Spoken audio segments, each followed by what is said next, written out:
Elle était redoutée. La fermeture des écoles a bien été actée hier par Emmanuel Macron. Demain soir, les crèches, les écoles maternelles, primaires, les collèges, mais également les lycées vont fermer pour plusieurs semaines. Le but, bien sûr, c'est freiner l'épidémie. Résultat, regardez ce calendrier. La semaine prochaine, les cours se feront en distanciel pour tous les niveaux. Suivront 2 semaines de vacances identiques pour toutes les zones. La semaine du 26 avril, les maternelles et les primaires pourront retourner à l'école.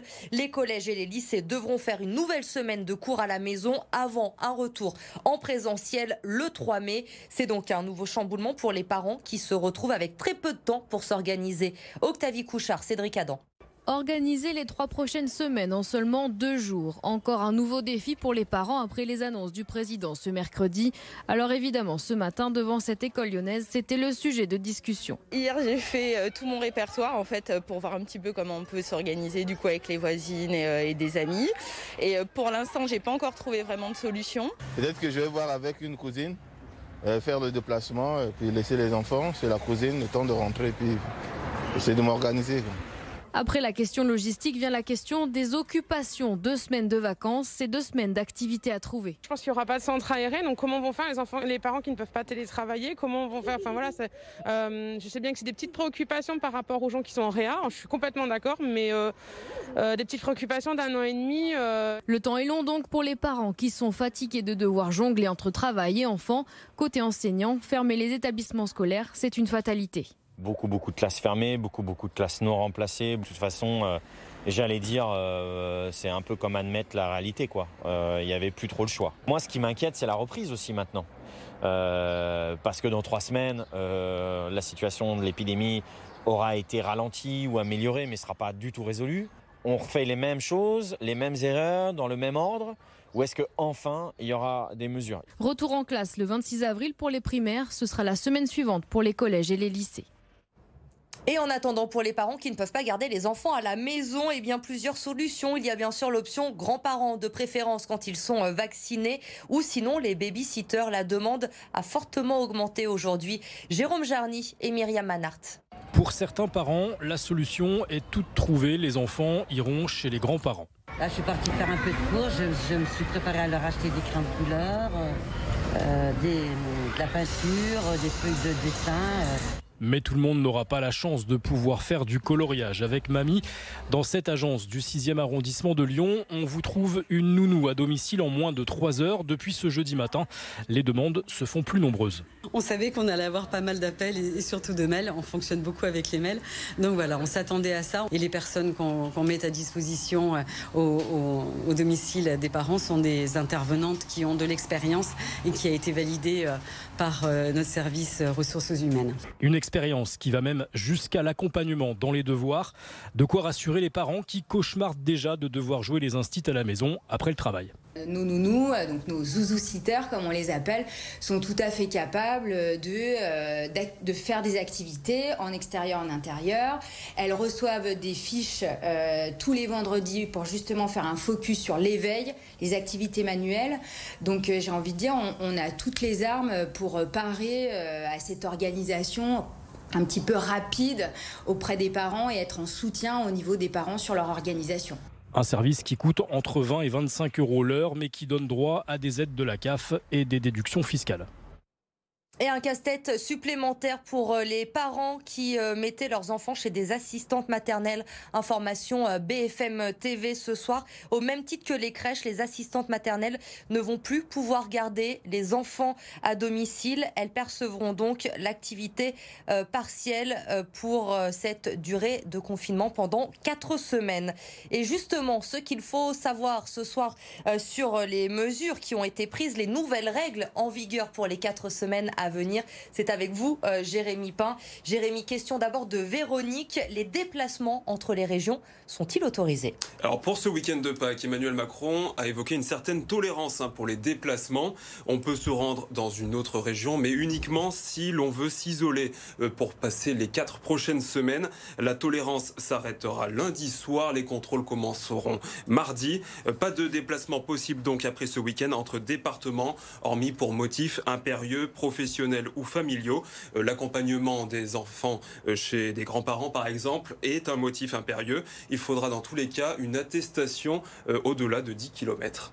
Et beaucoup de Lyonnais, très certainement, vont se servir de ce déplacement impérieux pour amener les enfants chez les grands-parents, puisque c'est la grande question du moment. Comment garder les enfants? Erwan s'inquiète. Je ne peux pas télétravailler. Qui va garder mes enfants? Oui, alors que le télétravail doit encore s'amplifier.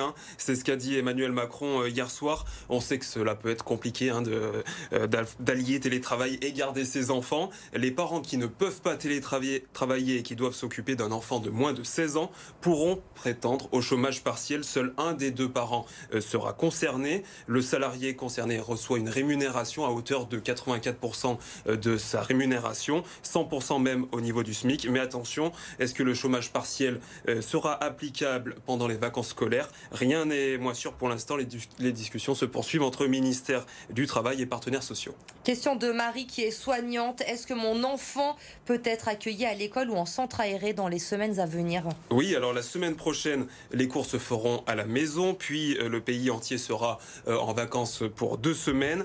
Pendant tout ce temps, certains enfants pourront être accueillis, ceux dont les deux parents ont une profession indispensable. Cela concerne tous les personnels de santé, les libéraux, les personnels d'aide à domicile. Le ministre de l'Éducation nationale l'a précisé ce jeudi. Les centres aérés accueilleraient tous les enfants, mais uniquement pour des activités en plein air. Donc il faut espérer qu'il fasse beau pendant ces 2 semaines de vacances. Exactement. Merci Jérémy pour toutes ces réponses. La clé pour sortir de la crise, vous le savez, c'est la vaccination. Le chef de l'État l'a répété hier soir, la campagne va monter en puissance dans les prochaines semaines. Plus de doses disponibles et du coup, regardez ce nouveau calendrier. La vaccination va s'ouvrir aux plus de 60 ans à partir du 15 avril, aux plus de 50 ans à partir du 15 mai. Cette accélération, elle nous concerne également dans le Rhône, au Palais des Sports de Gerland, l'un des plus grands centres de vaccination de France. La capacité a augmenté depuis ce matin. 2000 doses désormais vont être injectés chaque jour. Mélanie Ferreira. Est-ce que c'est bon pour tout le monde?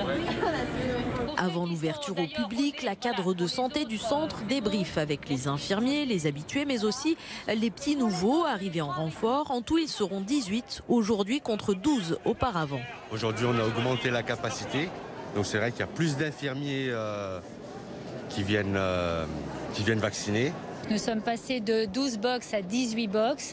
On doit vérifier que les nouvelles personnes soient formées de façon à ce qu'on ne prenne aucun risque par rapport à cette vaccination. Une vaccination qui s'accélère donc. Le centre passe de 1200 à 2000 injections par jour. Une cadence infernale permise par une organisation millimétrée à chaque étape du parcours. On a à peu près 35 patients toutes les 10 minutes qui sont pris en charge ici et qui avancent au fil des postes pour faire l'accueil, pour participer au questionnaire de prévaccination, la consultation, la vaccination. Chaque personne met entre 30 et 40 minutes dans le parcours complet. Et à la sortie, les patients sont plutôt satisfaits et soulagés. Ça y est, cette fois on est protégés, mon mari et moi, tout va bien. On a attendu un peu, mais ça va très vite, c'est bien organisé. Bien sûr que c'est une bonne chose.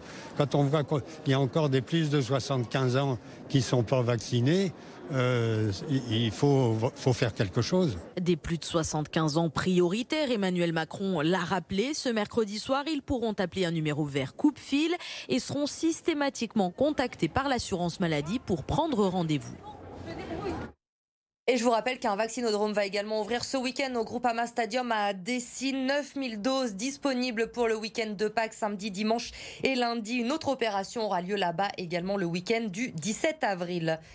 Et en misant sur la vaccination, justement, Emmanuel Macron a tenu à nous donner des perspectives hier soir, mi-mai. C'est la date évoquée désormais pour un retour à une vie un peu plus normale, avec l'ambition de pouvoir rouvrir les terrasses, mais aussi les lieux sportifs et de culture. Mais certains restaurateurs lyonnais ont du mal à le croire. Il faut dire que ce n'est pas la première fois qu'on leur donne une date qui est finalement repoussée. Écoutez Christophe Marguin, le président des Toques Blanches lyonnaises, au micro de Corentin Marabeuf. 20 janvier, mi-avril, mi-mai. Non, ça suffit, il faut nous laisser travailler. Je ne trouve pas mes mots, tellement c'est inadmissible, quoi. À un moment, il faudrait du sérieux. Laissez-nous travailler. On a des protocoles, on a été sérieux, on a prouvé durant cette pandémie que ce n'était pas à cause de nous que la maladie continuait. Les chiffres n'ont jamais été si mauvais, on est fermé depuis nombreux mois.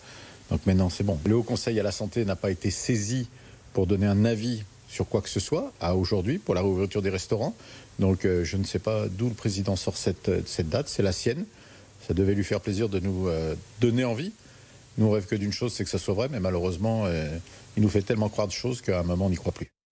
Et on termine avec un autre coup de gueule, celui de Jean-Michel Aulas contre Corinne Diacre, la sélectionneur de l'équipe de France qui a convoqué 3 joueuses de l'OL pour les 2 prochains matchs amicaux prévus la semaine prochaine. Le problème, c'est que les Lyonnaises sont à l'isolement actuellement en raison des cas de Covid dans l'effectif. 4 nouveaux cas positifs d'ailleurs ont été révélés aujourd'hui, portant à 10 le nombre de joueuses et de membres du staff touchés par le coronavirus.